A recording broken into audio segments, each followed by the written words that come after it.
Hombre, vosotros por aquí. Me habéis pillado un poco inspirado con este casco. La verdad es que, sin lugar a dudas, la antigua Roma es una de las civilizaciones que más ha influido en la actualidad del mundo occidental. Su cultura, su arquitectura, su idioma, entre otras cosas, son elementos tremendamente positivos que han marcado nuestras sociedades. No obstante, esta civilización también fue conocida por sus guerras sangrientas y su particular gusto por la violencia. Eso sí, conviene matizar que a veces se llegaba a estas instancias por motivos de defensa o de expansión de sus fronteras. Y en otras, pues bueno, aunque suene chocante, por simple y mero entretenimiento. Y es aquí donde entran los protagonistas del vídeo de hoy, y por los que he aparecido con este casco tan particular y conocido por muchos que les gusta el cine, los gladiadores. Seguro que alguna vez os habéis preguntado cómo era la vida de un gladiador en la antigua Roma. ¿A que sí? Y, por ejemplo, también, ¿por qué fueron tan famosos y ganaron un papel tan relevante en aquella civilización? ¿O no? Pues no os preocupéis, porque hoy resolveremos esas cuestiones de una forma muy sencilla. ¿Preparados? Pues vamos allá.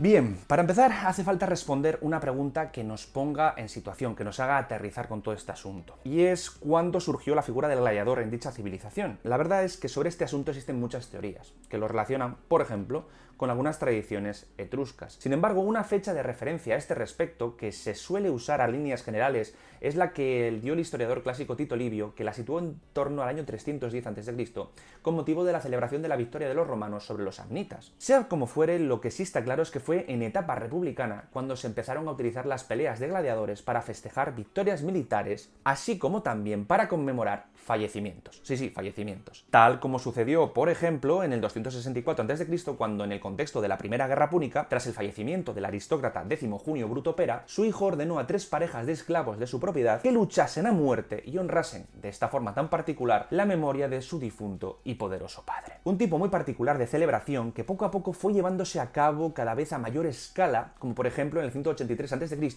cuando se ordenó que 120 gladiadores peleasen entre sí durante 3 días en unos juegos que fueron conocidos como Munera Gladiatoria por motivo del funeral del militar y también político Publio Licinio Craso. Un término, munera, que proviene del término latino a su vez manes, que era usado para referirse a los dioses o espíritus domésticos protectores de cada familia dentro de la religión y mitología romana. No obstante, fue en el 105 a.C. cuando tuvo lugar la celebración por primera vez, según los registros, de un munus, el singular en latín de munera, organizado por la propia República Romana, donde como parte de un plan de entrenamiento militar para los legionarios, pues se ofreció en la antigua ciudad de Capua, situada al norte de la actual Nápoles, la primera muestra abierta al público de combates entre gladiadores. Curiosamente, el gran éxito entre el vulgo hizo que las autoridades tomasen la decisión de que estos enfrentamientos pasasen de ser solo una tradición privada a un espectáculo popular celebrado de forma generalizada y regular en todas las urbes romanas. Dicho esto, y explicados un poquito así sus orígenes, este tipo de espectáculos vivieron su apogeo cuando los lanistas, o dueños de los ludus, que es como se conoció entonces a las escuelas de gladiadores, pues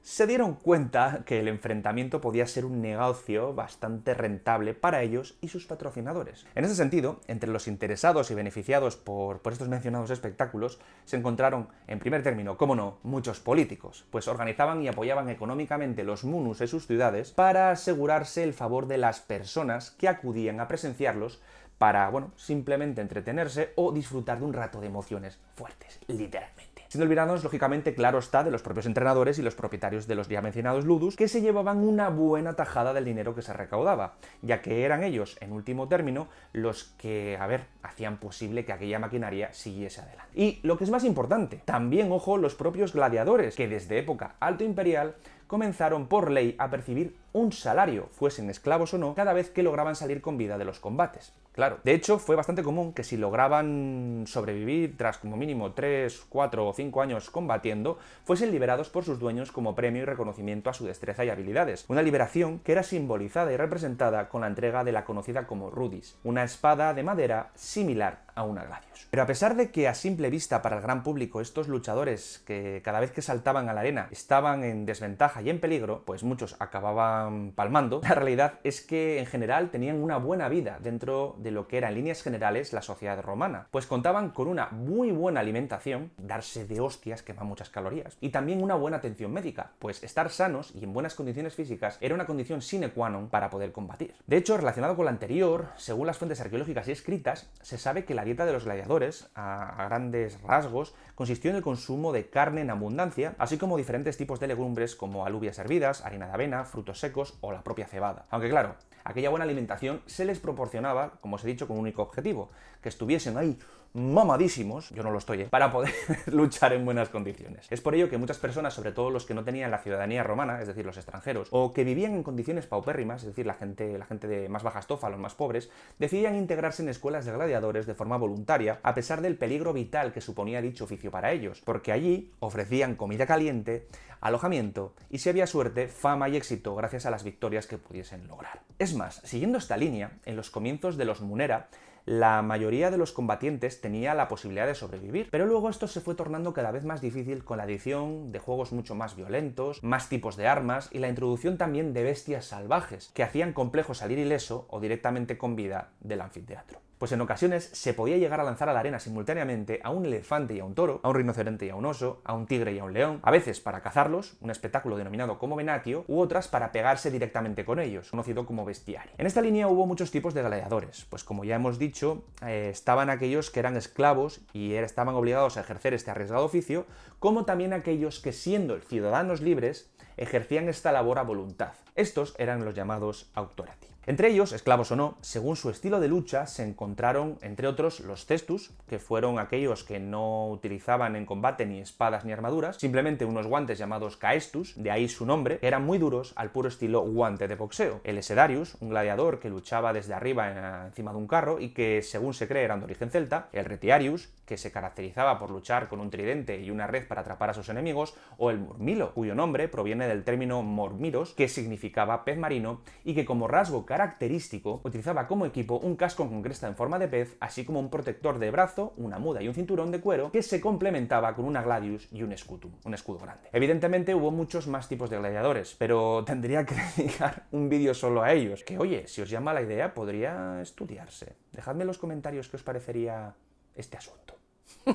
Cuanto al declive de las peleas de gladiadores, hay que aludir a razones un tanto complejas. A ver, hay que decir que estas festividades se siguieron celebrando varios siglos después de Cristo, debido sobre todo a su fama y tradición en la sociedad romana. Es más, desde el gobierno estatal y provincial romano, para no desatar el descontento popular, se siguieron fomentando de manera generalizada el famoso pan y circo, ignorando el gran coste que suponían a las arcas del Estado en momentos muy delicados para la economía del imperio, como fue por ejemplo la llamada crisis del siglo III, durante la cual los cimientos del imperio se tambalearon y acabaron con su partición en dos unidades políticas diferentes, Occidente y Oriente. No obstante, tras estos profundos cambios, estos espectáculos no perduraron mucho tiempo más dentro del ocio romano, ya que cuando se estableció el cristianismo como culto oficial del imperio, se fueron restringiendo, se fueron prohibiendo ciertos tipos de rituales y tradiciones, entre los que estuvo, como no, las peleas de gladiadores. De hecho, fue el emperador Constantino, tras la celebración del Concilio de Nicea en el 325, el que tomó la decisión definitiva de prohibir esta disciplina, que para algunos seguía siendo heroica y bonita, pero para otros un espectáculo bárbaro, salvaje y pagano. Las únicas atracciones que siguieron vigentes tras esto fueron las carreras de caballos, por ejemplo, celebradas en los circos, especialmente dentro de las fronteras del Imperio Romano de Oriente, o también conocido como Imperio Bizantino. Pese a todo, existen curiosidades de lo más variado en torno a este mundillo que sin duda han contribuido a mantener su fama incluso miles de años después de haber desaparecido. Por ejemplo, una que está bastante arraigada en el pensamiento popular es que de entre las decenas de gladiadores que se enfrentaban en los juegos morían casi todos. Pero ojo, esto es un mito, pues no ocurría con mucha frecuencia que en un combate la gran mayoría de los gladiadores despichara. Es más, algunos podían irse de la arena cuando lo deseaban, ya que el objetivo de muchos combates de gladiadores era simplemente demostrar la fuerza, la destreza y la valentía de los luchadores, no combatir hasta la muerte. Esto no quiere decir, ojo, que muchos de los enfrentamientos de este tipo de luchadores acabasen siendo muy sangrientos y también mortales, pero ojo, no era el 100% de las veces. Porque a ver, reflexionemos un poco. Si os dais cuenta que esto sucediese era una gran pérdida económica para el dueño del ludus, y no solo para ellos, sino para los que gobernaban, que pagaban al primero por el alquiler de sus luchadores, y si todos morían de una atacada, pues a ver, tenían que volver a rascarse los bolsillos para próximos combates, y el propio lanista tener que buscar nuevos esclavos fuertecillos para seguir ofreciendo su espectáculo. De hecho, aunque os pueda sonar realmente contradictorio y fuerte,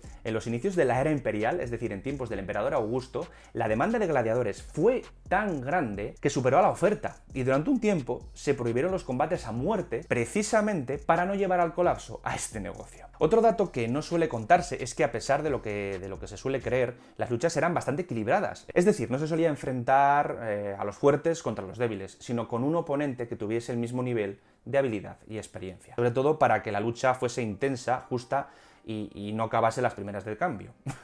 También existe otro mito relacionado con cómo se ven, por ejemplo, este tipo de luchas en el cine, que son muy injustas y muy tramposas. Pero nada más lejos de la realidad, pues en esos combates existían unas reglas y algo así como un árbitro en la arena llamado summa rudis, quien era normalmente un ex gladiador que se aseguraba de que todos los luchadores allí presentes no rompiesen las normas establecidas. Por ejemplo, algunas de estas reglas eran parar el combate cuando uno de los gladiadores se rendía, o el golpe iba a ser mortal, vigilar que no se usasen golpes bajos y también se luchase pues, dentro de unos estándares, aunque por otro lado a veces las malas lenguas decían que las reglas estaban hechas precisamente para que el combate durase más tiempo y así los aristócratas presentes en el anfiteatro pudiesen hacer jugosas apuestas. Otro dato muy curioso que mucha gente no sabe es que en raros casos entre los gladiadores estuvieron mujeres, y esto se descubrió gracias al hallazgo de una estatua de la época que mostraba a una mujer con el pecho descubierto levantando un objeto que parecía ser una espada corta curva. Y es que los especialistas en este asunto especulan que esta espada era una sica, relacionada directamente con los gladiadores tracios. Por último, uno de los grandes errores que se han relacionado con estos luchadores de la antigüedad es el famoso gesto del pulgar arriba o el pulgar abajo, pues precisamente la película de Gladiator,